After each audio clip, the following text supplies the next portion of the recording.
Madam இப்போ வந்து பாத்தீங்கன்னா வந்து லட்டு வந்து ஏதோ கலப்படம் கலந்துட்டாங்க, அதுல ஏதோ இம்பியூரிட்டி போய் ஆயிடுச்சு அப்படின்ற மாதிரி சொன்னாங்க. நாங்களாம் கண்டுக்கிறதே கிடையாது.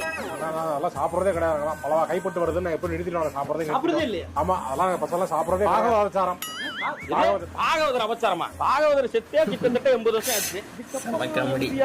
ரஜினி இப்ப விஜய் வரும். அது பாகவதர் அவச்சாரம்டா, பாகவ அவச்சாரம். தெரியல அதெல்லாம். தெரியல. என்ன நீங்க என்ன போறப்ப அதான் கேட்டுக்கிறீங்க? பழம் கைப்பட்டு வரனால அதெல்லாம் நாங்க சாப்பிட நிறுத்திட்டோம், இதெல்லாம் நாங்க தொடரதே இல்லை அப்படிங்கிறீங்களே. ஏன் இப்ப நீங்க ஹோட்டல்ல எல்லாம் போய் சாப்பிடறதே இல்லையா? நீங்க சாப்பிடறதில்ல. இப்ப எதுல கோயிலுக்கு வந்தீங்க? நீங்க ஆட்டோல வந்தீங்கல்ல.